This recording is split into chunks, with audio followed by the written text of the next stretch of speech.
그는 신에 가장 근접한 인간이었다. 영화 알렉산더에서 늙은 프톨레마이오스 역을 맡은 안소니 홉킨스의 대사입니다. 그렇습니다. 알렉산드로스 3세는 세계사에서 대왕이라고 불릴 만한 몇 안 되는 사람 중 한 명이며 그야말로 초인적인 삶을 살다 간 사람이었어요. 20살의 마케도니아 왕으로 즉위해 10여 년이라는 짧은 기간 동안 그리스, 이집트, 페르시아, 북인도를 정복해 대제국을 형성했죠. 심지어 그 과정에서 단 한 번도 패배한 적이 없었습니다. 물론 그가 지나온 자리에는 수많은 학살과 파괴가 있었어요. 때문에 시인 단테는 자신의 작품 신곡에서 알렉산드로스 3세를 폭력 지옥에 넣어두었죠. 그렇다고 알렉산드로스 3세가 학살과 파괴만 한 것은 아니었습니다. 정복시마다 융합 정책을 펼쳐 거대한 세계를 그리스 문화라는 단일 코드로 연결을 했어요. 때문에 그의 사후 헬레니즘 문명이 탄생했고 이 또한 그가 대왕으로 불린 이유 중 하나였죠. 다만 알렉산드로스는 자수성가형 인물은 아니었습니다. 그가 이룬 많은 것들은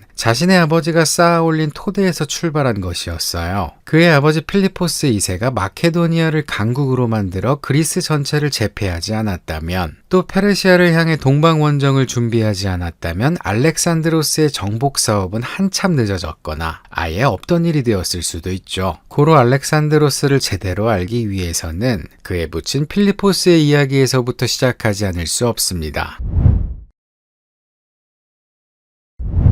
필리포스는 마케도니아의 왕이었습니다. 마케도니아는 자신들을 제우스의 자식 마케돈의 후손이라고 여긴 마케도노스족의 국가였는데요. 그리스 동북부에 위치한 이곳은 고지대와 저지대 두 구역으로 나뉘어 있었죠. 일단 고지대는 척박한 산악지대였지만 양질의 목재가 자라 경제적 이점이 있었고요. 저지대는 비옥한 땅과 지중해성 기후 때문에 나름 곡창지대를 이루었습니다. 마케도니아인들은 작은 부족 단위로 흩어져 계절에 따라 고지대와 저지대를 이동하며 생활을 했죠. 그러던 기원전 7세기 중엽 피에리아 지역의 아르게아스 부족이 여러 흩어져 있는 부족들을 통합해 아르게아스 왕조를 세우게 되어 아이가이를 수도로 삼은 아르게아스 왕조는 헤라클레스 혈통을 지닌 자신들만이 마케도니아의 왕이 될 수 있다고 주장했습니다. 한편 비슷한 시기 아테네에서는 솔론이라는 걸출한 지도자가 사회를 개혁해 민주정으로 나아가는 길을 닦았는데요. 이러한 시민 중심의 그리스 도시 국가들이 보기에 마케도니아는 자신들이 오래전에 졸업한 후진적 군주정을 벗어나지 못한 국가였죠. 때문에 그리스 중심부 사람들은 마케도니아인들을 야만인이라는 뜻의 바르바로이라고 불렀습니다. 정확히 바르바로이는 알아들을 수 없는 말을 하는 야만인이라는 뜻으로 외국인을 얕잡아 부르는 말이었어요. 사실 마케도니아인 입장에서는 억울한 멸칭이었습니다. 그들의 주요 뿌리는 인도 유럽어족 계열인 도리아인으로 펠로폰네소스 반도에 있는 그리스인들과 같았거든요. 심지어 아르게아스 왕조는 자신들의 기원을 아르고스 왕이라고 주장했죠. 때문에 마케도니아인들은 자신들의 정체성을 그리스인, 그들의 말로 헬레네스에 포함시키려고 부단히 노력을 했습니다. 가령 페르시아 전쟁 때 알렉산드로스 1세가 그리스인들을 도왔던 일이 있어요. 마케도니아는 당시 페르시아의 속국이었던지라 대놓고 도와주지는 못하고 기원전 480년 크세르크세스 침공 때 미리 그리스인들에게 피신할 것을 경고했죠. 다음에 플라타이아 전투에서는 아테네 사령관 아리스티데스에게 페르시아의 보급 상황이 안 좋으니 전투를 미룰 것을 조언했고요. 마지막으로 페르시아군이 퇴각할 때 스트루마 강가에서 적장을 살해한 후 마케도니아의 독립을 선언했습니다. 이후 알렉산드로스 1세는 그리스의 친구라는 칭호를 얻게 되었고 아르고스 혈통이라는 점이 받아들여져 그리스인들만 참가할 수 있는 올림픽 티켓까지 받게 되죠. 한편 두 차례 페르시아 침공을 막아낸 그리스는 한동안 태평성대를 이루었습니다. 특히 아테네는 약 50년간 에게헤이 제국으로 군림했으며 안으로는 문화적 황금기를 누렸는데요. 이처럼 아테네의 영향력이 커지면 커질수록 기존 패권국 스파르타는 불안할 수밖에 없었죠. 결국 두 강국은 패권 다툼을 이어가다가 기원전 431년 본격적인 펠로폰네소스 전쟁에 돌입하게 됩니다. 펠로폰네소스 전쟁 격전지 중 하나는 마케도니아 옆 칼키디케 반도 지역이었어요. 아무래도 이 지역이 양질의 목재와 광석이 풍부하다 보니 양국 간 쟁탈전이 치열했죠. 이때 알렉산드로스 1세의 뒤를 이은 페르디카스 2세는 스파르타나 아테네 어느 한쪽 편에 서지 않고 양자를 왔다 갔다 하면서 실리를 챙겼습니다. 협조를 해준 쪽에는 마음에 빚을 안겨 올려주고 식민지를 빼앗긴 쪽에는 마케도니아 목재에 의존하게 함으로써 협상력을 높여갔던 거예요. 그러다가 기원전 413년 페르디카스 2세의 아들 아르켈라우스 1세는 아테네가 시칠리아 원정에 참패해 대부분의 함선을 잃자 매우 저렴한 가격으로 목재를 공급해 주었죠. 덕분에 아테네의 국가적 은인으로 등극하게 됩니다. 이후 아르켈라우스 1세는 수도를 아이가이에서 펠라로 옮겨 아테네의 위대한 비극작가,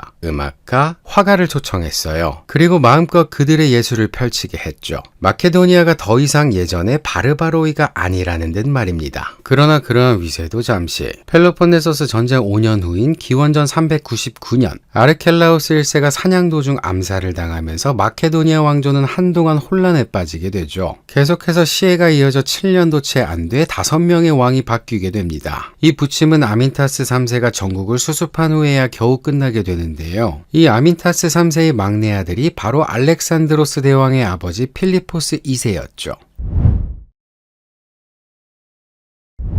기원전 404년 아테네가 스파르타에 패배함으로써 펠로폰네소스 전쟁은 끝이 났습니다. 이제 그리스 패권은 스파르타가 차지하게 되었죠. 다만 스파르타는 패권을 무분별하게 휘둘렀어요. 패배한 델로스 동맹 국가들의 강제로 친스파르타파 과도 정부를 세웠고 전쟁 보상금으로 막대한 돈을 요구했죠. 말을 듣지 않으면 군대를 보내 묵사발을 만들었습니다. 이는 애초에 스파르타가 전쟁을 일으킨 명분, 즉 아테네 제국으로부터 그리스 세계를 해방하겠다는 기치와 어긋나는 것이었는데요. 특히 스파르타 하면 떠오르는 검소와 절제, 쓸데없이 힘을 과시하지 않는다는 이미지에서 크게 벗어난 행동이었죠. 그도 그럴 것이 전쟁을 수행하면서 외국 문물을 경험한 스파르타인들은 사치와 권력에 빠져들었고 그리스에서의 더 큰 영향력을 원하게 되었기 때문입니다. 당연히 스파르타에 대한 그리스 도시 국가들의 불만은 쌓여만 갔어요. 그런데 불만이 쌓인 건 그리스뿐만이 아니었죠. 저 멀리 페르시아 또한 스파르타에 대한 적대감이 극에 달해 있었습니다. 무슨 사연인고 하니 펠로폰네소스 전쟁 후반 스파르타는 승리 시 이오니아 지역을 넘겨주겠다는 조건으로 페르시아로부터 전쟁 비용을 지원받았는데요. 그러나 전쟁이 끝나자 스파르타는 중요한 지역을 페르시아에 넘겨줄 수 없다며 약속을 지키지 않았죠. 때문에 기원전 399년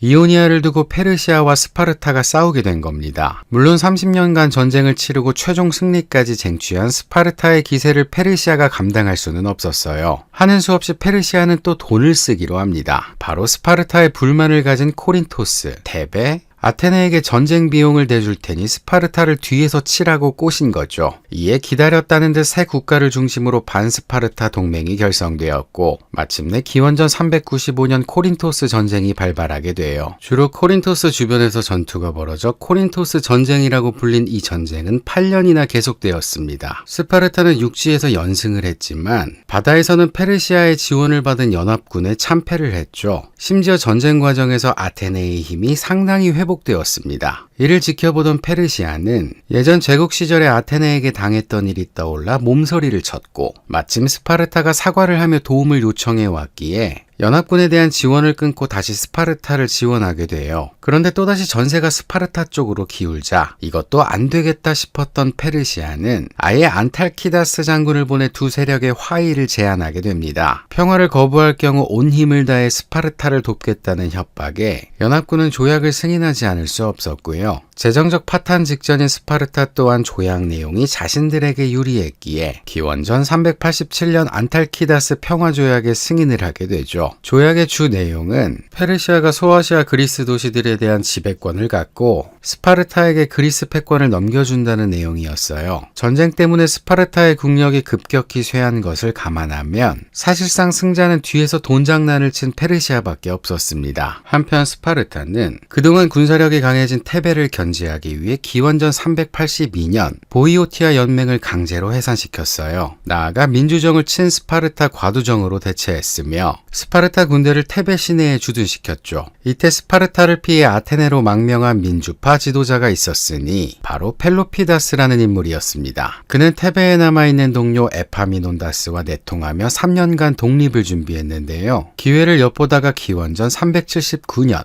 아테네의 군 지원과 에파미논다스의 내부 협공으로 과도정을 쫓아낼 수 있었죠. 펠로피다스와 에파미논다스는 신속하게 민주정을 복구했고 보이오티아 동맹을 재건했습니다. 이에 스파르타와 테베는 몇 차례 전투를 이어가다가 기원전 371년 레옥트라에서 국가적 운명을 가름할 전투를 하게 되죠. 일단 스파르타는 자신이 있었습니다. 비록 전성기 때만큼은 아니더라도 최강 전사로 이루어진 군대에다 수까지 많았으니까요. 그러나 스파르타가 간과한 부분이 하나 있었으니 바로 테베에는 천재 전략가 에파미논다스가 있다는 사실이었죠. 에파미논다스는 오랫동안 스파르타와의 전쟁에 대비해 무기를 정비하고 전술을 개발했습니다. 또 동성 커플 150상으로 이루어진 신성부대를 선발해 철저히 훈련을 시켰어요. 그렇게 기원전 371년 7월 6일 에옥트라 평원에서 테베군과 스파르타군이 마주하게 되었습니다. 당시 그리스의 중장보병은 오른손에 창을 쥐고 왼손에 방패를 든 채 8줄 혹은 12줄로 서서 사각형 대형을 만들었죠. 아무래도 방패로 자신의 왼쪽 절반과 왼쪽 사람의 오른쪽 절반을 방어하다 보니 맨 우측 사람의 오른쪽은 아무도 방어해 줄 수 없었어요. 때문에 오른쪽 대열에 가장 노련하고 강한 병사들이 배치가 됐습니다. 이른바 팔랑크스라고 부르는 이 밀집방진의 전투 방식은 결국 적과 묵직하게 충돌해 상대방의 대형을 무너뜨릴 때까지 밀어붙이는 것이었는데요. 이러한 전투는 7살 때부터 아고게에서 치열하게 훈련한 스파르타 병사들이 가장 잘하는 것이었죠. 여기에 테베군의 수가 중장보병 6,000에 기병대 1,500명이었던 데 비해 스파르타는 중장보병 10,000명에 기병대 1,000명으로 수적 우위에 있어 승리 가능성이 훨씬 높았습니다. 이에 에파미논다스는 불리한 상황을 역전하기 위해 중장보병 대형에 파격적인 변화를 줬어요. 통상 우측 대열에 최정예 부대를 두었던 것과 정반대로 왼쪽 대열에 신성부대를 비롯한 정예부대를 배치한 거죠. 아예 스파르타 정예부대와 정면으로 부딪히기로 한 겁니다. 다만 스파르타의 클레온 브로토스 왕이 팔랑크스를 12줄로 일정하게 배치한 것과 달리 에파미논다스는 좌익을 파격적으로 50줄로 세웠고요. 대신 병사가 모자란 만큼 중앙과 우익을 얇게 배치했죠.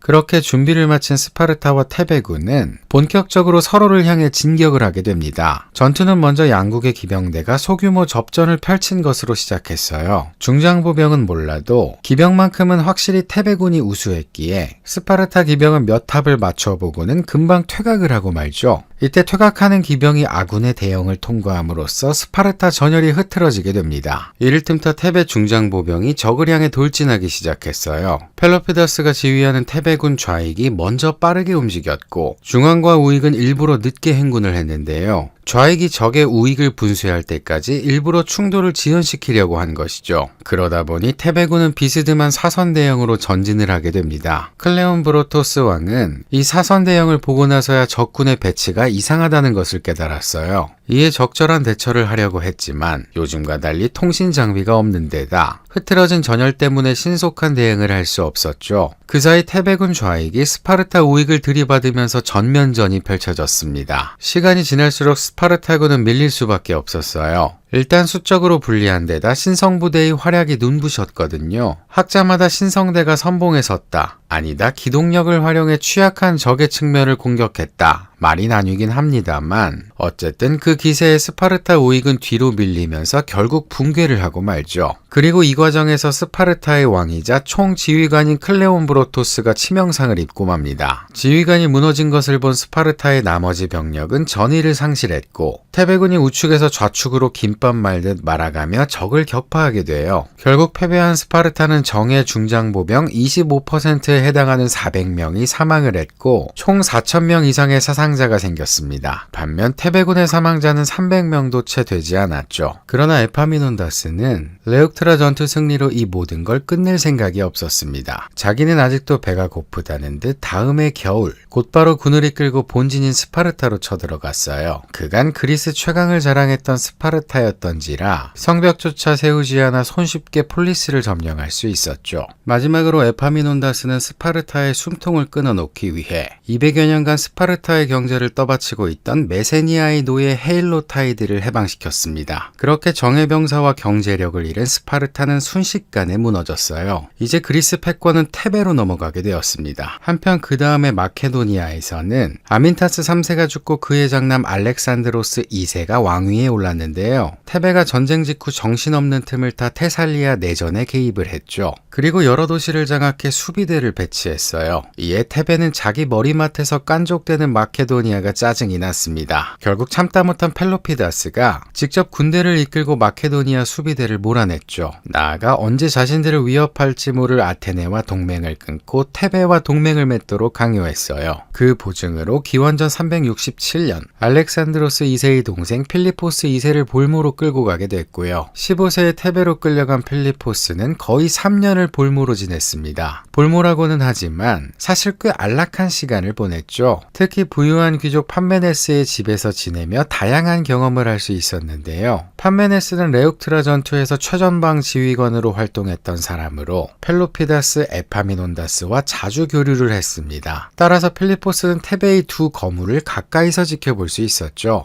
일단 그는 펠로피다스에게서 정치란 무엇인가를 배웠고요. 에파미논다스에게는 군대의 편성과 전술, 지휘체계 등을 배웠습니다. 무엇보다 필리포스 2세는 에파미논다스의 검소함과 절제 있는 생활을 본받고 싶어 했어요. 또 하나, 필리포스 2세는 외부인의 시각으로 당시 그리스 정세를 긴밀히 살폈죠. 그가 보기에 그리스 폴리스들은 오랜 전쟁 때문에 다시 예전과 같은 활기를 찾기 힘들어 보였습니다. 아마도 필리포스는 이를 마케도니아의 기회로 여겼을 거예요. 그러던 기원전 364년, 이제 더 이상 마케도니아가 아테네와 가까워질 기미가 보이지 않자 테베는 필리포스 2세를 고국으로 돌려보내게 되죠. 그렇게 18이 된 필리포스는 마케도니아로 돌아가게 됩니다. 그런데 필리포스가 볼모로 잡혀있던 사이 마케도니아에서는 첫째 형 알렉산드로스 2세가 암살을 당해 둘째 형 페르디카스 3세가 왕위에 올라 있었어요. 그리고 그 둘째 형마저도 필리포스 복귀 후 일리리아와 싸우다가 전장터에서 죽고 말죠. 이후 필리포스 2세는 어린 조카 아민타스 4세의 섭정을 하다가 왕위를 찬탈해 기원전 359년 마케도니아의 왕이 됩니다. 레옥트라 전투 이후 펠로폰네소스 반도 폴리스들이 하나둘 스파르타에 등을 돌리기 시작했습니다. 이를 이용해 테베는 펠로폰네소스 반도 중부 폴리스들을 묶어 아르카디아 동맹을 설립, 스파르타를 펠로폰네소스에 가둬놓으려고 했죠. 그러나 시간이 지나 스파르타의 노력으로 만티네이아가 아르카디아 동맹에서의 이탈 의사를 밝히게 되고, 이를 계기로 기원전 362년 테베를 중심으로 한 동맹과 스파르타를 중심으로 한 동맹이 만티네이아 전투를 치르게 됩니다. 여기에 테베의 세력 확장을 견지하던 아테네가 스파르타를 지원하게 됨으로써 판이 커졌어요. 그러나 이 전투에서도 에파미논다스는 사선 대형으로 스파르타 연합군의 승리를 하게 되죠. 다만 이번엔 연합군도 미리 대비를 했기 때문에 쉽사리 상대 좌익에 밀리지 않음으로써 테베군에 치명적인 피해를 입히게 됩니다. 바로 에파미논다스가 전투 중 사망을 한 거예요. 2년 전 전투 중 사망한 펠로피다스에 이어 에파미논다스까지 전사하자 테베는 더 이상 위협적인 국가가 아니게 되었습니다. 그리스는 이제 권력 공백 상태가 되었고 고만고만한 폴리스들이 끝없는 소모전을 벌이는 상황에 처하게 되었죠. 한편 23세 나이에 마케도니아 왕이 된 필리포스 2세의 상황도 그리 좋지 않았어요. 서쪽의 일리리아, 북쪽의 트라키아, 동쪽의 칼키디케 반도의 도시국가들, 남쪽의 테살리아와 테베가 불안정한 마케도니아를 호시탐탐 노리고 있었으니까요. 때문에 필리포스는 즉위 후 가장 먼저 군대를 개혁하기로 합니다. 그 첫 번째 개혁이 바로 팔랑크스를 마케도니아 버전으로 재탄생시키는 거였어요. 원래 팔랑크스를 이루는 중무장보병, 일명 호플리테스는 직접 자신이 갑옷, 방패, 창을 구입할 재력이 있는 중산층들로 운영됐거든요. 그러나 마케도니아에는 이런 중산층이 부족했습니다. 그래서 필리포스가 고안한 것이 바로 사리사라는 새로운 무기를 내놓는 것이었어요. 사리사는 4에서 6m 길이의 창을 말하죠. 기존 호플리테스가 사용한 2m의 창보다 무려 2배가 넘는 길이였습니다. 이 무거운 사리사를 개인이 손쉽게 다룰 수는 없었고요. 그저 겨드랑이에 창을 끼고 양손으로 방향을 조정하면서 정면을 향해 힘차게 내뻗는 용도였죠. 그리고 이 와중에 방패까지 들 수는 없어 직경 60cm의 작은 방패를 왼팔과 어깨의 끈으로 고정해야 했습니다. 이렇게 사리사를 든 채 전열을 좁게 서면 갑옷이 없어도 적군을 멀리 떨어뜨릴 수 있어 공격과 방어가 용이했어요. 또 8줄의 팔랑크스 중 6번째 줄부터는 날아오는 무기를 방어하기 위해 사리사를 위쪽으로 향하게 했습니다. 하지만 이렇게 좁은 간격으로 서버리면 팔랑크스의 기동력과 측면 방어가 취약해진다는 약점이 있었죠. 이를 보완하기 위해 필리포스는 기병의 수를 늘렸습니다. 이 기병은 실전에서 아군의 측면을 방어하거나 팔랑크스가 상대 보병과 싸우는 동안 적의 측면과 후방을 공격하는 역할을 했는데요. 이를 일명 망치와 모루 전술이라고 하죠. 팔랑크스가 모루 역할을 해 상대 부대를 묶어두는 동안 기병대가 망치처럼 적을 마구 두들긴다고 해 붙여진 이름입니다. 필리포스 때에 시작된 이 전술은 알렉산드로스 때에 완성이 돼요. 필리포스는 여기에 또 히파스피스타이라는 방패 부대를 창설했죠. 이 부대는 험한 지형을 뚫고 중요한 임무를 수행하는 특공대 역할을 맡았습니다. 이 부대의 병사들은 중장보병보다는 가볍고 경장보병보다는 무거운 장비를 착용했는데요. 특히 은으로 도금한 방패 또는 은빛이 날 때까지 연마한 철방패를 사용해 은방패 부대로도 불렸어요. 이렇게 필리포스는 팔랑크스, 기병대, 방패 부대를 꾸려 기존 그리스에서 운영되던 군대보다 훨씬 복잡하고 유기적인 전술을 펼칠 수 있었습니다. 여기에 투석병, 투창병, 궁병을 강화하고 공성 전문 부대까지 편성해 그리스 최강 군대로 나아갈 발판을 마련했죠. 이처럼 군대를 개혁하고 난 후 필리포스는 이제 주변의 위험 요소를 하나씩 제거해 나가기 시작했습니다. 트라키아와 파이오니아의 뇌물을 먹여 마케도니아를 침범하지 않겠다는 약속을 받아냈고요. 일리리아에도 같은 방법을 썼지만 먹히지 않자 기원전 358년 1만 명의 보병과 600명의 기병을 이끌고 출정을 했죠. 그리고 사리사로 무장한 팔랑크스와 기병의 기동력을 활용해 일리리아의 큰 승리를 거두게 됩니다. 자신감이 붙은 필리포스는 다음 해인 기원전 357년 아테네 지배에 저항을 하고 있던 암피폴리스를 공격했어요. 이에 아테네가 항의를 하자 필리포스는 만약 자신이 암피폴리스를 점령하면 예전에 아테네에게 빼앗았던 피드나를 돌려주겠다고 설득을 했죠. 그러나 기원전 356년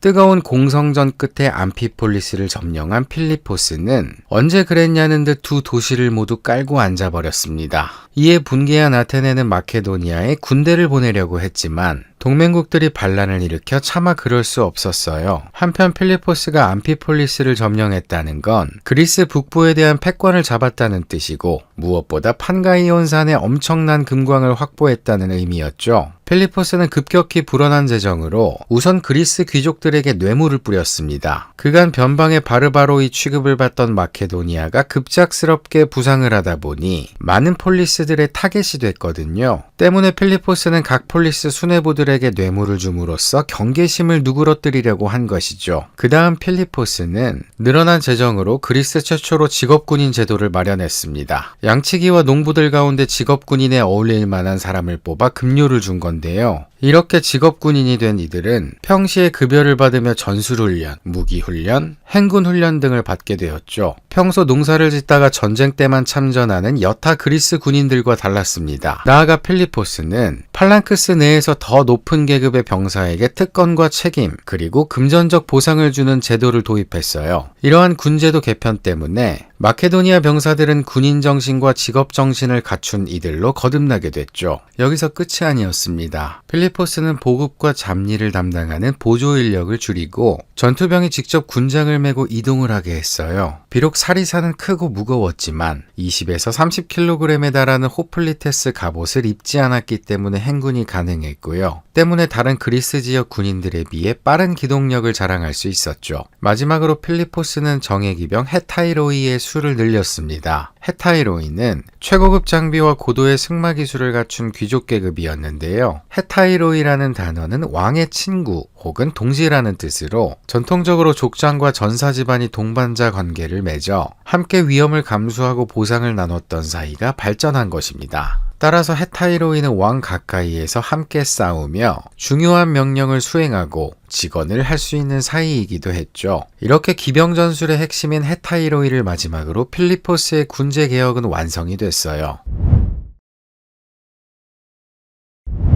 기원전 356년 암피폴리스를 점령한 필리포스는 이번엔 그리스 북부 요충지 포티다이아를 함락했습니다. 함락 이후 그는 세 가지 좋은 소식을 들었다고 하죠. 바로 자신이 가장 신뢰하는 장군 파르메니온이 일리리아인을 격파했다는 소식과 자신의 경주마가 올림픽에서 우승을 했다는 소식, 마지막으로 알렉산드로스 3세가 태어났다는 소식이었어요. 알렉산드로스 3세는 필리포스의 5번째 아내 올림피아스에게서 태어났습니다. 올림피아스는 에페이로스를 이루는 주요 세 부족 중 가장 규모가 큰 몰로소이족의 왕족이었죠. 많은 에페이로스 여자들은 디오니소스 신비주의 의식에 열중했다고 하는데요. 그 중에서도 올림피아스는 유난히 디오니소스 종교에 광적으로 빠져 있었으며 뱀을 능수능란하게 다뤘다고 합니다. 플루타르코스의 전승에 따르면 필리포스 2세는 올림피아스가 침대에 뱀을 넣는 것을 보고 이후 잠자리를 하지 않았다고 하죠. 한편 필리포스는 알렉산드로스가 태어난 다음 해인 기원전 355년 메토네를 침공했습니다. 이곳은 필리포스가 지금까지 접해본 적 없는 난공불락의 도시였죠. 메토네는 아테네와 동맹 도시 간 싸움이 소강 상태에 접어든 것을 알고 아테네의 지원 병력을 기다리면서 꼬박 1년을 버텼는데요. 이 과정에서 필리포스는 오른쪽 눈을 잃게 되죠. 플루타르코스에 따르면 필리포스가 델포이에서 신탁을 하나 받은 적이 있는데 아내가 뱀의 형상을 한 귀신과 동침하는 것을 그대가 문틈으로 들여다본 적이 있으니 그대의 눈이 멀게 되리라고 했다고 해요. 허나 신탁이야 어찌됐건 필리포스는 기원전 354년 메토네의 항복을 받게 됩니다. 이제 마케도니아 왕국은 필리포스가 지배한 5년 동안 그 영향력이 매우 커지게 됐죠. 그만큼 그리스 북부에 미치던 아테네의 영향력은 줄어들게 되었는데요. 반면 패권이 정리되어 가던 북부와 달리 그리스 중부에서는 힘의 공백을 차지하기 위한 싸움이 치열하게 벌어지고 있었습니다. 대표적으로 기원전 355년 포키스와 테베가 벌인 신성전쟁이 있었죠.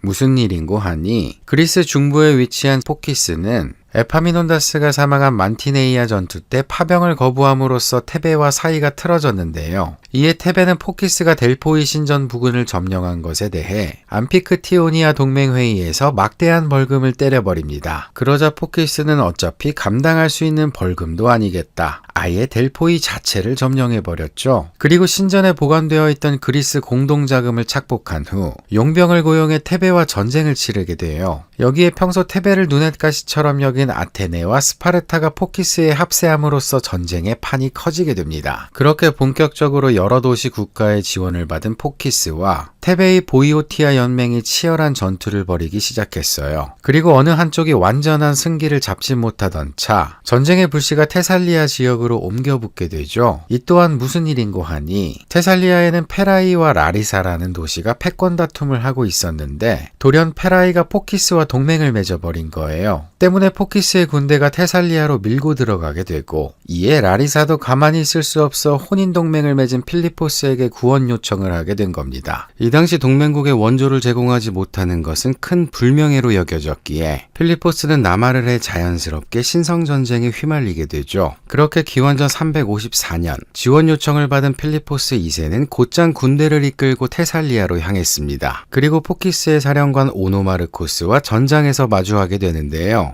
여기서 필리포스는 오노마르코스가 끌고 온 투석기에 2번이나 패배하게 되죠. 때문에 별 힘을 써보지도 못하고 마케도니아로 돌아가 겨울을 보내게 됩니다. 그리고 이듬해 기원전 353년 필리포스는 심기일전에 다시 테살리아로 내려왔는데요. 테살리아에서 병사와 말을 징집한 그는 파가사이만 근처 평원에서 오노마르코스와 2차전을 펼치게 됐죠. 필리포스는 병사들에게 아폴론의 상징인 월계관을 씌워 전투에 내보냈습니다. 이제 너희들은 아폴론의 신하로서 델포이를 강점한 불안당들을 단죄할 것이다. 신의 가호가 함께할 테니 두려워 말고 싸우라는 의미예요. 이에 성전의 주체가 된 듯한 느낌에 병사들의 사기가 한껏 올라갔죠. 반대로 월계관을 쓴 적을 맞은 포키스 연합군은 자신들이 마치 신의 뜻을 거스르는 것처럼 느껴져 순식간에 사기가 내려갔습니다. 여기에 테살리아의 우수한 말을 활용한 기병전술로 필리포스는 전투에서 승리를 하게 돼요. 이 전투에서 포키스군 6천여 명이 사망했고 3천여 명이 포로로 잡혔죠. 필리포스는 아폴론 신전을 더럽힌 죄로 오노마르코스의 시신을 십자가에 매달았습니다. 이로써 필리포스는 테살리아에서 포키스를 몰아내고 페라이의 항복을 받아냈어요. 그는 이제 신의 복수자이자 종교의 수호자로 칭송되었죠. 나아가 그의 도시 재건 사업을 도움으로써 테살리아 최고 지도자 아르콘에 임명이 됐습니다. 사실상 테살리아가 마케도니아의 영향 아래에 들어온 순간이에요. 기세가 오른 필리포스는 아예 남쪽으로 진군해 포키스를 함락시킬 생각까지 하게 되죠. 그러나 이 소식을 들은 아테네가 불이 나게 테르모필레 협곡을 막아버렸습니다. 이 좁은 협곡은 테살리아를 지나 중부 그리스로 진입할 수 있는 통로로 스파르타가 매우 적은 병사로 페르시아 대군을 사흘간이나 붙잡아뒀던 곳이었죠. 이곳을 큰 희생 없이 뚫을 수는 없는 노릇이었습니다. 이에 필리포스는 굳이 이 타이밍에 큰 리스크를 감당할 필요는 없다고 생각해 결국 남하를 포기하고 마케도니아로 돌아가게 돼요.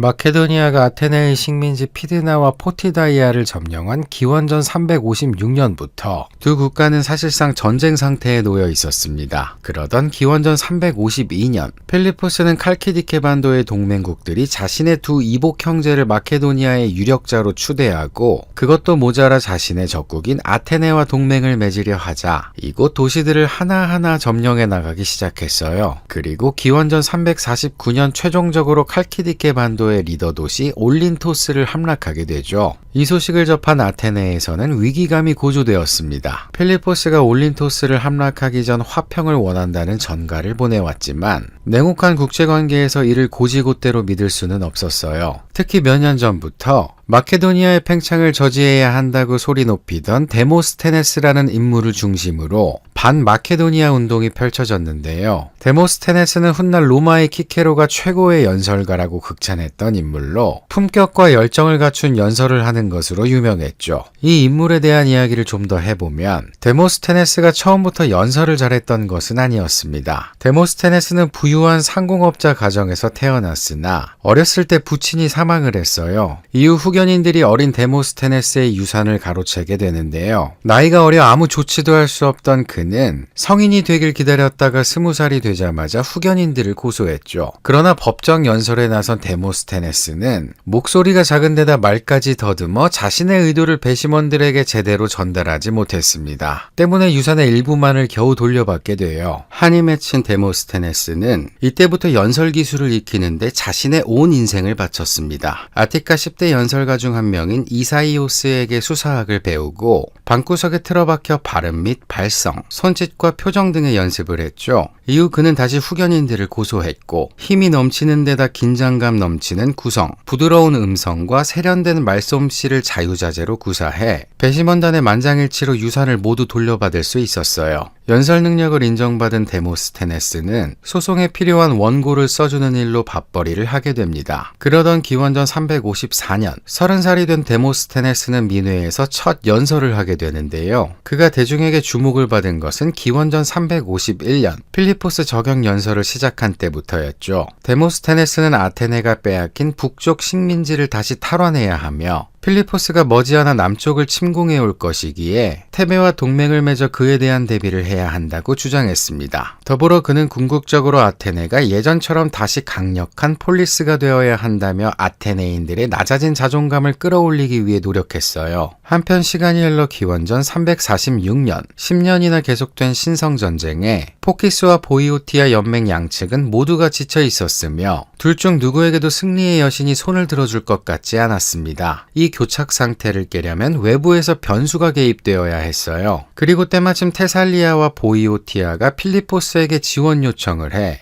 머지않아 마케도니아군이 남쪽으로 내려올 거라는 소문이 퍼졌죠. 이에 포키스는 아테네와 스파르타에게 테르모필레로 군대를 보내달라는 요청을 합니다. 그러나 필리포스와 싸우기에는 포키스 내부 문제가 너무나 심각했어요. 델로스 신전에서 빼내오던 군자금이 바닥나 용병 고용이 힘들어졌고 내부 정파들이 공동체의 앞날보다 자기 살 길만 궁리하는 각자 도생이 벌어지고 있었습니다. 그 와중에 이전에 군 지휘를 하다가 쫓겨났던 팔라이코스 장군이 다시 복귀하면서 뜬금없이 아테네와 스파르타의 테르모필레 파병을 거부하게 되죠. 이에 아테네는 필리포스가 테르모필레를 통과하면 용병으로 연명하던 아테네가 위험해지기에 마케도니아에 사절을 보내 화평을 논의하는 것이 낫겠다는 결론을 내렸어요. 그렇게 민회의 결정에 따라 아테네는 마케도니아로 평화사절단을 보내게 됩니다. 그런데 특이하게도 이 사절단에는 주야장천 필리포스를 욕하던 데모스테네스도 포함되어 있었죠. 그 또한 아직 아테네의 힘이 모자라기에 힘을 비축할 시간이 필요하다고 판단했던 거예요. 그렇게 아테네 사절단은 마케도니아 수도 펠라에 도착하게 됩니다. 헌데 그들의 눈앞에 놀라운 광경이 펼쳐져 있었죠. 바로 테살리아, 테베, 스파르타, 포키스 등 그리스 전역의 사절단이 이곳에 모여 있는 거였어요. 이들 모두가 필리포스 왕의 처사나 중재만을 바라보고 있었습니다. 이에 필리포스는 자신을 만나러 온 각국의 사절단들과 하나하나 회담을 하면서 군대를 이끌고 남쪽으로 행군을 했죠. 그리고 아테네 사절단은 마케도니아군이 테살리아에 이르러서야 평화협정을 맺고 자국으로 돌아갈 수 있었어요. 한편 이는 필리포스의 계략이었습니다. 회담을 천천히 진행해 시간을 끄는 동안 마케도니아 군대가 별 저항 없이 테르모필레를 통과해버렸거든요. 어려운 관문을 손쉽게 통과한 필리포스는 곧장 포키스로 달려갔습니다. 그리고 무혈 입성을 했죠. 포키스의 사령관 팔라이코스가 자신과 용병 8,000명을 무사히 떠나게 해준다는 조건으로 도시를 넘겼기 때문인데요. 포키스가 테르모필레를 막지 않은 이유도 이 때문이었습니다. 결국 포키스를 점령한 필리포스는 이곳을 매우 작은 마을로 축소시켜버렸고 델포이에서 약탈한 금액이 채워질 때까지 매년 돈을 갚게 했죠.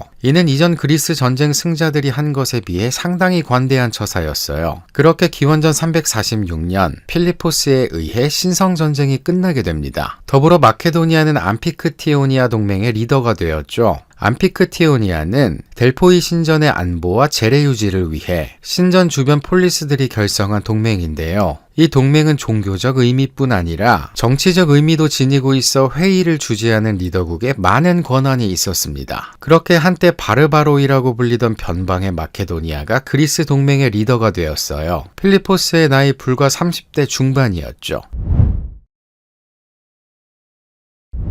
신성전쟁이 끝나기 1년 전, 그러니까 기원전 347년에 아테네의 대철학자 플라톤이 사망하게 됩니다. 이때 그의 애제자 아리스토텔레스가 아테네를 떠나게 되는데요. 펠라의 궁정의사를 지낸 아버지를 따라 어린 시절을 마케도니아에서 보낸 이력 때문이었죠. 당시 아테네에서는 데모스테네스를 필두로 반마케도니아 정서가 형성되고 있었기에 친마케도니아 인사로 분류된 자신에게 행여 불똥이 튈까 미리 피신을 한 것입니다. 그렇게 아리스토텔레스는 37세에 이오니아 지역으로 건너가 한동안 강의와 동물 연구에 몰두하게 돼요. 그러다가 기원전 343년 필리포스로부터 마케도니아로 와달라는 전가를 받죠. 둘은 2살 차이밖에 나지 않기 때문에 어린 시절 펠라 궁정에서 아는 사이로 지냈을 가능성이 있습니다. 펠라로 간 아리스토텔레스는 13세가 된 필리포스의 아들 알렉산드로스를 교육해달라는 부탁을 받았어요. 그리고 승낙을 했죠. 아리스토텔레스는 펠라 근처 미에자라는 마을에 학교를 세워 알렉산드로스를 가르쳤다고 합니다. 자세한 기록이 남아있지 않아 어떤 교육이 이루어졌는지는 알 수 없지만 아마 알렉산드로스는 또래 학생들과 어울려 철학과 정치를 배우고 호메로스와 에우리피데스의 문학을 음미했을 거예요. 또 위대한 왕이 되기 위해 여러 덕목들을 익혔겠죠. 나중에 알렉산드로스가 동방원정을 할 때 지리 및 동식물을 연구하는 학자들을 대동한 데다 아리스토텔레스에게 현재의 희귀동물을 보내줬다는 이야기가 전해지는 걸 보면 자연학도 공부했을 것으로 보입니다. 아무튼 아리스토텔레스는 꽤 괜찮은 청년으로 성장하고 있었어요. 이에 플루타르코스가 전하는 일화가 하나 있죠. 바로 부케팔로스라는 말을 길들인 이야기입니다. 어느 날 한 테살리아인이 필리포스에게 부케팔로스라는 명마 한 마리를 데려왔는데요. 이 말이 하도 사나워서 누구도 그 위에 올라탈 수가 없었죠. 결국 필리포스는 탈 수 없는 말이 무슨 쓸모냐며 말 주인에게 도로 가져가라고 합니다. 이때 어린 알렉산드로스가 자기가 해보겠다며 직접 말 앞에 나섰어요. 그러고는 고삐를 붙잡아 부케팔로스의 머리를 태양 쪽으로 향하게 했죠. 말이 자신의 그림자를 보고 놀랐다는 걸 안 것입니다. 그제서야 얌전해진 부케팔로스 위에 알렉산드로스가 능숙하게 올라탔고 그때부터 부케팔로스는 알렉산드로스의 말이 되어 전쟁터를 함께 누비게 돼요. 또 이 장면을 본 필리포스는 저 아이에게 마케도니아는 매우 좁겠구나 하며 흡족해 했다고 하죠. 한편 필리포스는 신성전쟁을 끝내고 본국에 돌아와서도 눈코 뜰 새 없이 바쁘게 지냈습니다. 기원전 345년 언제 마케도니아를 습격할지 모르는 일리리아를 공격해 상당 부분의 땅을 차지했고요.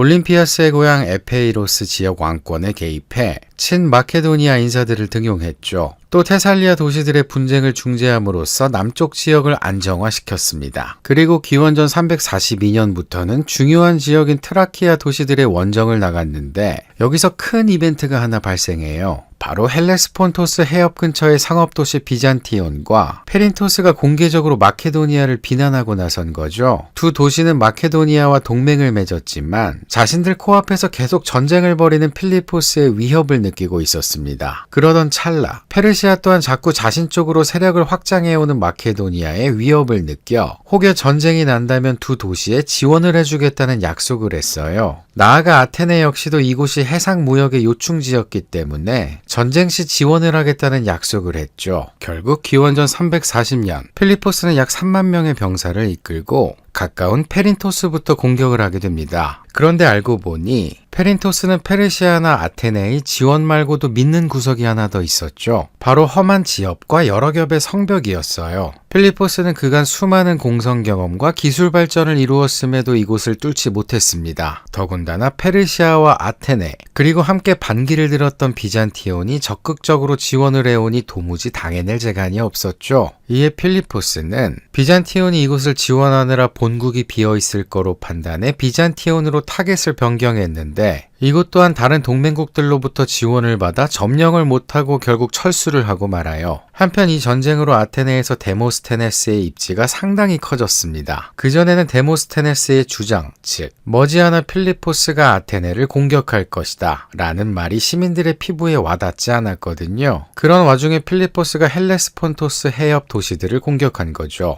척박한 자연환경 때문에 흑해 지역에서 곡물을 수입해야만 했던 아테네에게 이곳 항로는 가히 생명줄과도 같았습니다. 그런 예민한 지역을 필리포스가 건드려버린 거예요. 심지어 이 과정에서 아테네 곡물 수송선을 포획함으로써 사실상 두 국가의 평화협정은 깨졌다고 봐야 했죠. 물론 필리포스 입장에서도 자신이 포위하고 있던 도시들의 군 지원을 보낸 아테네를 용서할 수 없었기에 결국 전쟁을 선포하게 됩니다. 한편 필리포스가 비잔티온으로 원정을 간 기원전 340년 비어있던 마케도니아는 16세 알렉산드로스가 섭정을 하고 있었어요. 그런데 알렉산드로스가 얼마나 통치를 잘했던지 필리포스의 빈자리가 전혀 느껴지지 않았죠. 그는 페르시아의 사절단을 정중히 대접하는 와중에도 그들에게 빈틈을 보이지 않았고요. 마케도니아 인접 마이도이족이 반란을 일으키자 직접 병력을 이끌고 가 그곳을 점령했습니다. 그리고 자신의 아버지가 늘 그랬던 것처럼 마이도이 주민들을 쫓아내고 여러 민족을 이주시켜 그 도시를 알렉산드리아라고 명명했어요. 이에 본국으로 돌아온 필리포스는 알렉산드로스가 해놓은 일들에 매우 만족해했죠. 이때부터 그는 자신이 가는 원정마다 늘 아들을 데리고 다녔습니다.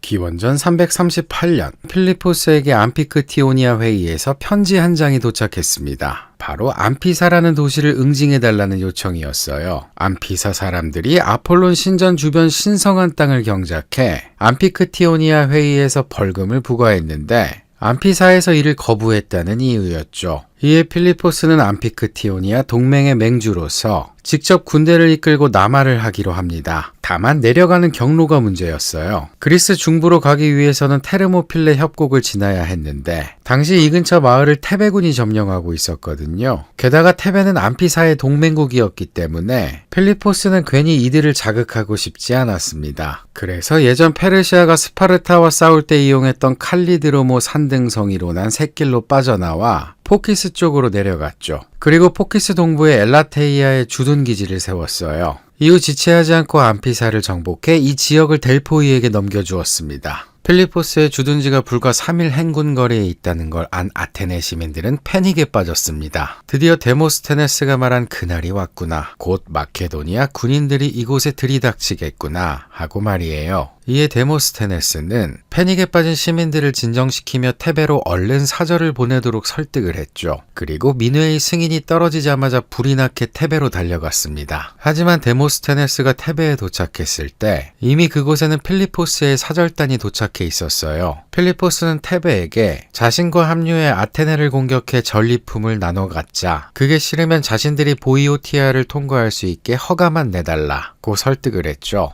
이를 들은 데모스테네스가 반격을 합니다. 필리포스를 지금 저대로 두면 안 된다. 지금 당장은 그들과 손을 잡아 안전과 이익을 꾀할 수 있겠지만 추후 저 교활한 바르바로이는 테베 당신들은 물론이고 그리스의 소중한 자유를 빼앗을 것이다 라고요. 테베는 선택을 해야 했습니다. 테베는 사실 마케도니아와 별 문제가 없는 사이였어요. 오히려 신성전쟁 때 같은 편에 섰을 정도로 우호적이었죠. 게다가 필리포스는 테베를 제2의 고향으로 여길 정도로 각별하게 생각했기에 그냥 가던 길 가시라고 길만 열어주면 되는 일이었습니다. 반대로 테베는 아테네와 오랜 적대 관계였어요. 페르시아 전쟁 때 페르시아 편을 들었기에 아테네와 적대했고요. 펠로폰네소스 전쟁 때도 둘은 여러 번 전투를 했습니다. 지역적으로 붙어 있었기에 오랜 숙적일 수밖에 없었던 거죠. 그럼에도 결국 테베는 고민 끝에 아테네와 동맹을 맺기로 하는데요. 여러 이유가 있었겠지만 이대로 두면 그리스 전체가 자신들이 무시하는 바르바로이에게 먹힐 것이 불보듯 뻔한 일이었고 무엇보다 필리포스 편에 서면 테베가 마케도니아에 종속된 이류 국가로 보일 것이 참을 수가 없었을 겁니다. 그래서 용의 꼬리보다 뱀의 머리가 되기로 한 거예요. 아테네가 육지에서 수행하는 전쟁 비용의 3분의 2를 댈 것이고 연합군 최고사령관도 테베에 넘겨주기로 했거든요. 그리고 앞으로 보이오티아 지역에서 분쟁이 일어나면 무조건 맹주인 테베 편을 들어주기로 했죠. 그렇게 필리포스는 그리스의 강력한 두 국가와 피할 수 없는 전쟁을 치르게 되었습니다. 그런데 사실 두 세력이 카이로네이아 지역에서 맞붙은 카이로네이아 전투는 자세한 전황이 기록되어 있지 않아요. 디오도로스 시켈로스나 플루타르코스 같은 역사가들의 짤막한 기록으로 일부 내용을 유추할 수 있을 뿐이죠. 예컨대 동원된 병사 수가 정확하지 않지만 추정해보면 대략 3만에서 3만 5천 명으로 둘 다 비슷했을 것으로 보입니다. 다만 테베 아테네 연합군이 먼저 높은 지역을 차지해 그 시작만은 유리했어요. 그리고 연합군의 좌익에 데모스테네스가 병사로 참전한 아테네군이 배치되었고 중앙에는 동맹군들이 우익에는 신성부대를 포함한 테베군이 있었을 것으로 보여요. 마찬가지로 반대편에는 우익의 필리포스가 좌익에는 알렉산드로스가 배치되어서 신성부대와 알렉산드로스가 마주보는 형국이 되었습니다. 연합군은 지대가 높아 유리한 위치에 있었기 때문에 필리포스가 공격하기만을 그저 기다렸죠. 기다리는 만큼 연합군의 사기는 올라갔어요. 이에 하는 수 없이 필리포스가 진격명령을 내려 전면전이 시작되었습니다. 세간에는 마케도니아가 연합군을 순식간에 격파한 것으로 알려져 있지만 전투가 벌어진 둔덕에서 발견된 마케도니아 사망자 수가 많은 것으로 보아 전투는 지지부진하게 이어졌고 마케도니아의 피해도 많았던 것으로 보이죠. 결국 이 교착 상태를 끄는 것은 알렉산드로스였어요. 플루타르코스는 그가 신성부대의 전열을 무너뜨렸다고 했고 디오도로스 또한 알렉산드로스가 동료들의 도움을 받아 연합군 우익을 패주시켰다고 적었습니다. 한편 그동안 필리포스는 높은 지대에 있는 아테네군의 애를 먹었는데요. 때문에 그는 묘수 하나를 생각해내죠. 바로 전면전을 하는 동안 병사들을 천천히 또 질서정연하게 뒤로 물리는 겁니다. 이를 본 아테네 병사들이 경험이 많았다면 필리포스가 자신들을 꿰는 것이라는 것을 눈치챘을 거예요. 그러나 그간 용병에만 의존해왔던 아테네군은 자신들이 유리한 지형에서 벗어나는 줄도 모르고 신나게 마케도니아군을 패면서 따라갔죠. 그리고 마침내 마케도니아군이 고지대에 올라타고 아테네군이 저지대에서 전열이 흐트러지는 순간 필리포스는 곧바로 돌격 명령을 내렸습니다. 당연히 아테네 병사들은 추풍낙엽처럼 쓰러졌어요. 결국 1000여 명이 죽고 2000여 명이 포로로 잡히게 됐죠. 한편 테베군도 아테네군과 비슷한 정도의 손실이 났습니다. 현재 그리스 리바디아에 이 당시 세워진 것으로 추정되는 돌사자상이 있는데요. 이 사자상 바로 아래에서 255구의 시신이 발견되었죠. 때문에 학자들은 300명의 신성부대가 이곳에서 전멸했고 그들을 기리기 위해 이 사자상이 세워진 것으로 보고 있습니다. 이들은 아마도 퇴각하기를 거부했거나 포위되어 몰살당했거나 다른 병사들이 퇴각할 시간을 벌어줬을 수도 있을 거예요. 여러 가능성이 있지만 아마도 숭고하게 전사했기 때문에 패자임에도 테베가 이곳에 기념비를 세우지 않았을까요?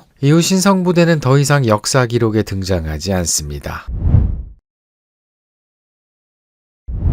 테베와 아테네는 두려움에 떨었습니다. 전통적으로 그리스는 패자에게 심하게는 몰살에서부터 점령군 주둔, 가혹한 세금이나 지도부 교체 등을 단행했으니까요. 때문에 카이로네이아에서 패배했다는 소식을 들은 아테네 시민들은 무덤에 비석까지 파내 성벽을 높이고 방공호를 팠습니다. 전투에서 도망쳐온 데모스테네스는 최후의 항전을 펼쳐야 한다며 시민들을 독려했고요. 하지만 필리포스의 특사들이 아테네에 도착하자 분위기는 180도 바뀌게 되죠. 그들은 아무 대가 없이 전사자와 포로들을 송환하겠다는 말을 전했습니다. 나아가 마케도니아 군대가 아테네에 주둔하지 않을 것이고 민주정을 포기할 필요도 없으며 전쟁을 부추긴 이들을 넘겨달라고 하지도 않겠다고 했어요. 아테네 시민들은 환호했고 필리포스와 알렉산드로스에게 아테네 시민권을 부여했죠. 필리포스는 점령군이 되기보다 그리스의 영구적 평화를 선사한 지도자로 남고 싶어 했습니다. 때문에 그리스의 학교라 불릴 만큼 문화와 전통의 도시인 아테네를 파괴하지 않기로 한 거예요.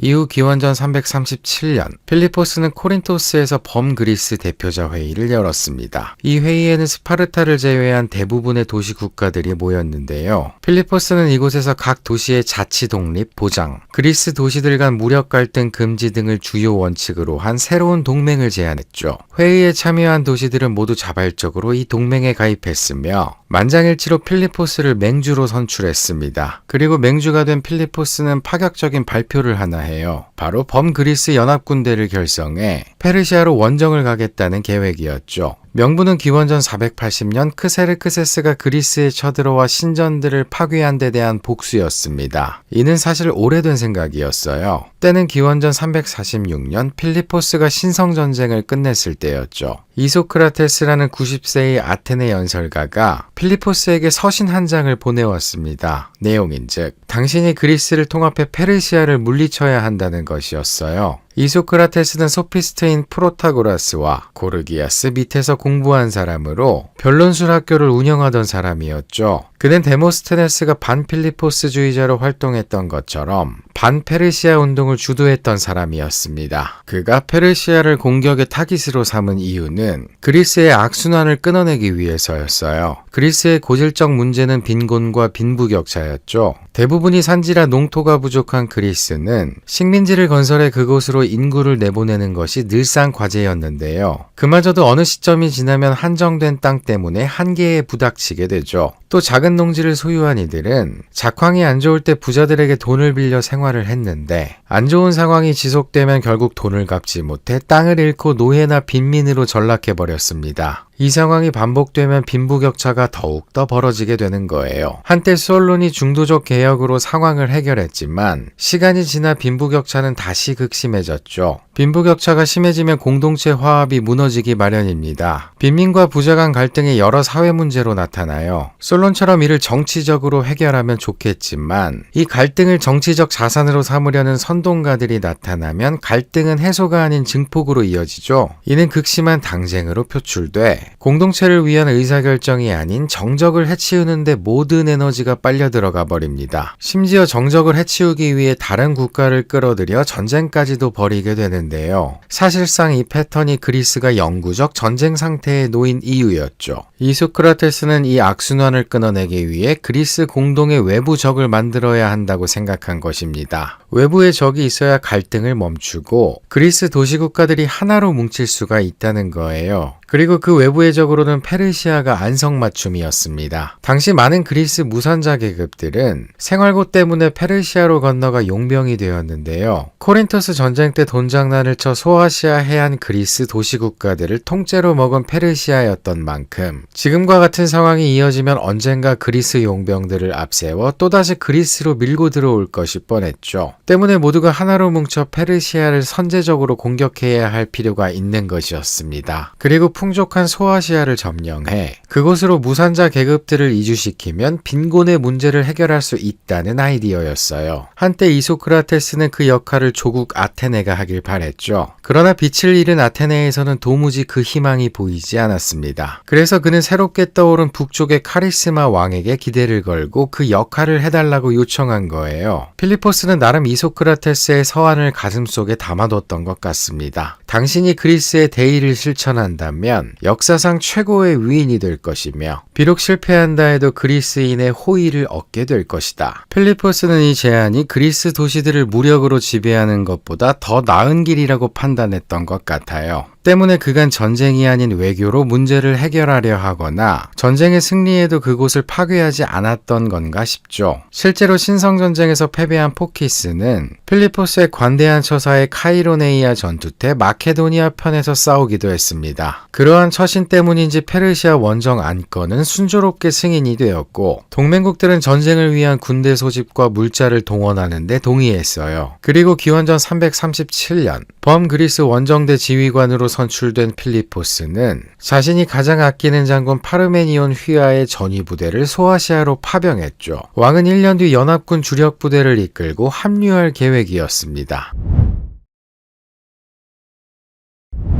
고대 문헌에는 필리포스가 페르시아 원정을 결정한 해에 사랑에 빠졌다고 전하고 있습니다. 45세 필리포스는 클레오파트라라는 이름의 10대 귀족 여성과 결혼을 했죠. 클레오파트라는 아탈로스라는 유력 귀족의 조카였는데 문헌에 따르면 필리포스는 정치적 이득이 아닌 사랑 때문에 그녀와 결혼을 했다고 해요. 그런데 결혼을 축하하는 연회에서 문제가 하나 발생했습니다. 바로 아탈로스가 사람들에게 건배를 제안하면서 필리포스와 클레오파트라 사이에 적법한 상속자가 나오게 해달라고 신들에게 기원한 거죠. 그러니까 올림피아스 같은 외국인의 피가 아닌 순수 마케도니아 혈통의 아들이 나오게 해달라는 거예요. 이에 분개한 알렉산드로스가 들고 있던 잔을 아탈로스에게 던지며 그게 무슨 뜻이냐고 싸움을 겁니다. 이를 본 필리포스가 검까지 뽑아들며 아들을 말리려고 다가갔지만 너무 취한 나머지 그만 중간에 고꾸라지고 말죠. 알렉산드로스는 넘어진 아버지를 가리키며 사람들에게 외쳤어요. 보라, 여기 유럽에서 아시아로 넘어가겠다는 자가 이 의자에서 저 의자로 넘어가지도 못하는구나. 필리포스는 분노하며 일어났지만 알렉산드로스는 이미 연회장을 떠나버린 뒤였습니다. 심지어 그는 어머니 올림피아스를 데리고 그녀의 고향 에페이로스로 떠나버렸죠. 안 그래도 아버지의 그늘에 가려 아무것도 못하고 역사 속으로 사라질 가능성이 높은데 적통 이야기까지 나오니 뚜껑이 열려버린 거예요. 알렉산드로스의 야망과 성질머리를 엿볼 수 있는 에피소드입니다. 플루타르코스에 따르면 필리포스는 친구 데마라토스의 설득으로 아들을 다시 불러들였다고 합니다. 그리고 그는 모욕을 당한 올림피아스를 달래주기 위해서인지 아니면 그저 동맹을 강화하기 위해서인지 모르겠으나 기원전 336년 알렉산드로스의 누이 클레오파트라와 그녀의 외삼촌인 에페이로스의 알렉산드로스를 혼인시키기로 하죠. 이 둘의 결혼식은 아이가이에 있는 극장에서 성대하게 치러졌습니다. 그런데 이 결혼식에서 잔혹한 사건이 하나 발생했어요. 바로 필리포스가 살해를 당한 것이죠. 범인은 파우사니아스라는 청년이었는데요. 그는 한때 필리포스의 연인이었습니다. 파우사니아스는 필리포스에게 버림을 받은 후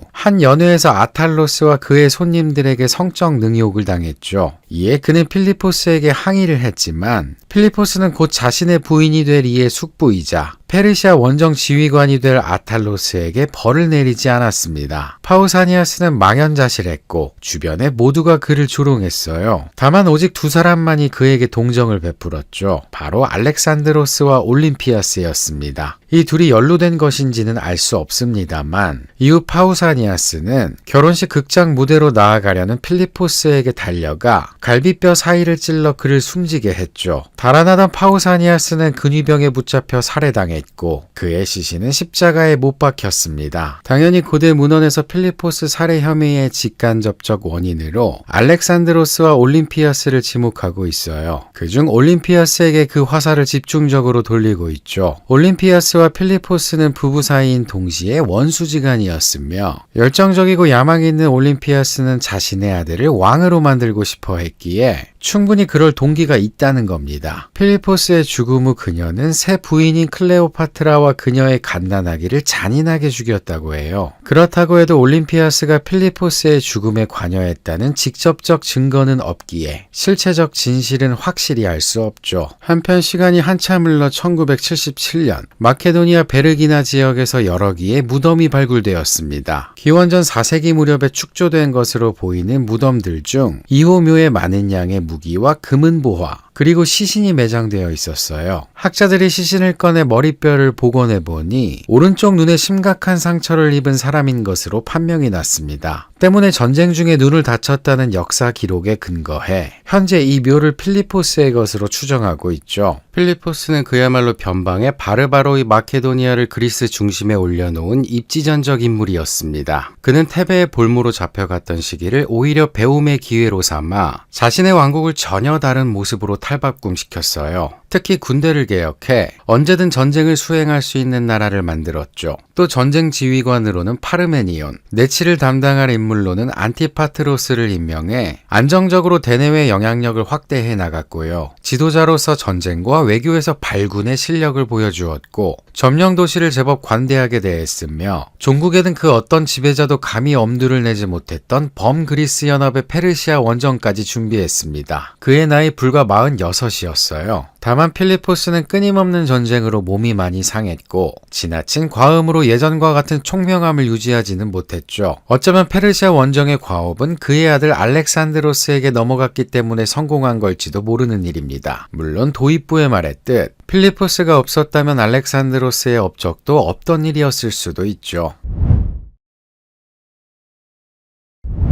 필리포스가 사망한 몇 시간 후 마케도니아의 외교, 행정, 비서를 담당하고 있던 63세의 안티파트로스가 알렉산드로스를 정식 왕으로 선포했습니다. 안티파트로스의 입지가 워낙 탄탄했던지라 그가 왕으로 선포한 알렉산드로스는 별탈 없이 최고 권력으로 인정되었죠. 20살의 왕이 된 알렉산드로스는 신중했던 필리포스와 다르게 무언가를 결정할 때 한치의 망설임이 없었어요. 즉위하자마자 페르시아에 파견되어 있던 아탈로스를 비롯해 경쟁 상대가 될 만한 이들을 빠르게 숙청했습니다. 그로써 자신의 통치권을 안전하게 확보할 수 있었죠. 다만 외부에서 슬금슬금 마케도니아의 영향권에서 벗어나려는 도시들이 나타났는데요. 특히 바로 남쪽에서 테살리아 일부 귀족들이 간을 보고 있었습니다. 이에 본보기를 보여주고자 알렉산드로스는 군대를 꾸려 테살리아로 향했죠. 그 기세에 곧바로 저항군은 꼬리를 내렸고 알렉산드로스는 테살리아 동맹의 아르콘이 되었어요. 이후 그는 멈추지 않고 코린토스까지 쭉 내려가 그리스 각국 대표들을 소환했습니다. 그렇게 또다시 스파르타를 제외한 그리스 도시 국가들이 이곳에 모였죠. 이 회의에서 각국 대표들은 별말 없이 알렉산드로스를 동맹 지도자로 선출했으며 페르시아 원정을 재차 승인하게 돼요. 그런데 알렉산드로스가 코린토스에 방문했을 때 여러분도 한 번쯤 들어보셨을 일화가 하나 전해집니다. 간단히 소개하자면 알렉산드로스가 코린토스에 뜨자 수많은 명망가와 지식인들이 그에게 얼굴 도장을 찍기 위해 장사진을 이뤘는데요. 정작 코린토스에서 가장 유명한 사상가가 그 자리에 나타나지 않았죠. 바로 키니코스 학파의 디오게네스입니다. 디오게네스는 욕심을 버리고 자연에 부합해 살면 행복해질 수 있다고 주장한 철학자예요. 그 철학을 실천하기 위해 그는 자그마한 통 속에서 살았으며 사람들이 보는 앞에서 자연스러운 행위라며 자위행위를 하기도 했죠. 그는 자신을 도시도 국가도 집도 없이 나날에 빵을 구하면서 떠도는 거렁뱅이라고 묘사했습니다. 알렉산드로스는 이 철학자가 자신을 찾아오지 않으리라는 것을 알고 직접 그를 만나러 갔어요. 그가 찾아갔을 때 마침 디오게네스는 일광욕을 하고 있었죠. 알렉산드로스는 디오게네스에게 당신이 원하는 무엇이든 내게 말해보라고 했고 디오게네스는 그 대답으로 당신이 내 햇빛을 가리고 있으니 조금만 비켜주시오 라고 했다고 합니다. 돌아가는 길에 왕의 동행들이 모두 디오게네스를 비웃었으나 알렉산드로스만이 심각한 표정을 하고는 내가 알렉산드로스가 아니었다면 디오게네스가 되었을 것이다 라고 했다고 해요. 이후 행적을 봐도 그렇고 알렉산드로스는 극단적인 것에 이끌렸던 사람인 것 같죠. 한편 중남부 그리스 도시 국가들이 순순히 알렉산드로스에게 복종을 한 반면 북쪽 민족들은 그렇지 않았습니다. 때문에 기원전 335년 알렉산드로스는 본격적으로 북벌에 나서기 시작했는데요. 이때부터 우리는 아리아노스의 알렉산드로스 원정기를 통해 그가 어떤 방식으로 군사작전을 펼쳤는지를 알 수 있죠. 알렉산드로스의 초기 전쟁 수행 양상을 보면 기록이 얼마 없어 자세히 알 수 없었던 필리포스의 전쟁 방식 또한 유추해 볼 수 있게 됩니다. 아무래도 아직 자기 스타일이 완전히 정립되지 않았을 때니까요. 알렉산드로스의 본격적인 활약은 다음 시간에 만나보도록 하죠. 내용이 재밌으셨다면 좋아요와 구독 버튼을 눌러주세요. 감사합니다.